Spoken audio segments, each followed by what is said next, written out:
a lot of people are talking about these tweets here from Lennox Lewis. He has weighed in on the Anthony Joshua Deontay Wilder situation. Now, particularly these two tweets where he said that Joshua has changed his tune on the Wilder fight. And he says promoters are only interested in making the most money, but the fighters also carry weight in who they fight. If both sides wanted this fight, it would be happening. End of story. AJ taking Povetkin fight first isn't a deal breaker for Wilder though.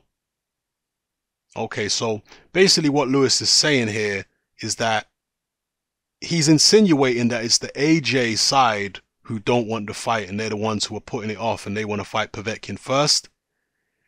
But he's also saying that's not a deal breaker for Wilder. Wilder should, can still fight Joshua if Joshua fights Povetkin first, as long as he comes through that fight. Okay, now people are obviously jumping on this and they're saying, look, even Lennox Lewis, who's an Englishman, is siding with Wilder, so that proves that Wilder is not the one avoiding the fight. Well, Lewis seems to have been a little misinformed here, okay, judging by some of the things he's saying in his tweets. And he admits himself, he says, I'm not in on all the details of the negotiations. All right, he goes on to talk about his career. And now why I say he is a little misinformed is because in both of these tweets, he starts talking about 2 years. Yeah? He says, AJ's changed his tune. This isn't a 2-year down the line thing. Just don't like the 2-year talk. He says that in both of these tweets. Now, he's clearly not aware that Joshua and his promoter Eddie Hearn are trying to fight Wilder in April. That there's an offer for Wilder to fight Joshua in April. That's not 2 years away. That's 10 months away. So Lewis clearly isn't aware of that when he's put out these two tweets. Joshua did say something about fighting Wilder in 2 years' time several months ago. It might have been last year. It was either earlier this year, I think it was last year. But that's changed now. And obviously we're a lot closer to April 2019 than we were then. But still, Lewis is still talking about this 2-year business. But there is no 2-year business right now. It's in April. It's 10 months away. So Deontay Wilder, that offer is still on the table. Wilder can take it. Wilder can sign for the fight right now. If he feels so hard done by, he's got a guaranteed $50 million payday next April.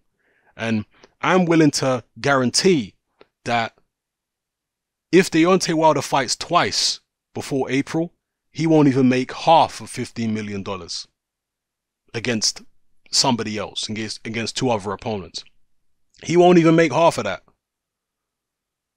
Unless somehow he gets a Tyson Fury fight, then potentially he could, but I'd be amazed if the Tyson Fury fight came off right now with the shape that Fury's in. So, yeah, other than that, if he goes off and fights in Brazil and fights anybody else in the WBC top 10, top 15, he ain't even going to make probably $6 million or $7 million for the 2 fights combined, the next 2 fights he has before April, if he has 2 fights before then. You know? But he has the opportunity to get that $15 million if he wants it, or hold out for more money. I got no problem with him holding out for more money or continuing the negotiation with Joshua, because the fight will be bigger by April. Yeah? As I've said before, Joshua and Hearn, they are greedy in this situation. There's no question about it. They are greedy.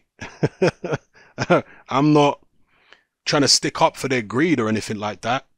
But if I was in Deontay Wilder's situation, if you were in Deontay Wilder's situation and you can go and fight Dominic Brazil for like $2 million, $3 million, and your next fight for about the same, 2 or 3 million, what are you going to go and do? Keep on fighting for 2, 3 million, or take a fight against Joshua for 15 million, which you can sign for right now?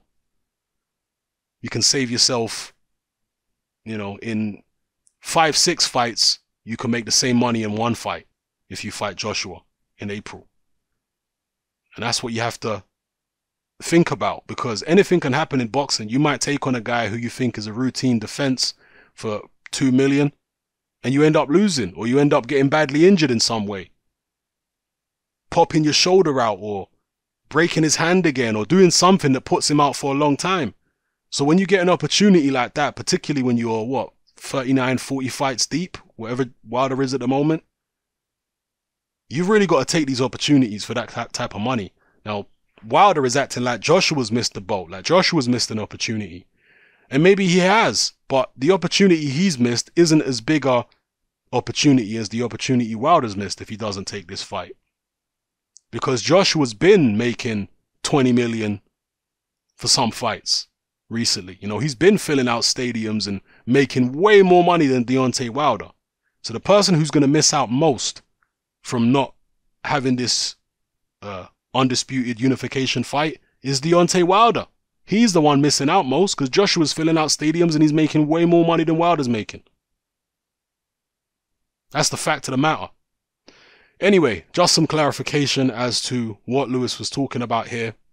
He's hung up on this whole 2-year business, clearly not realizing that April is not 2 years away and not realizing that April is the month in which Deontay Wilder can sign to fight Anthony Joshua right now.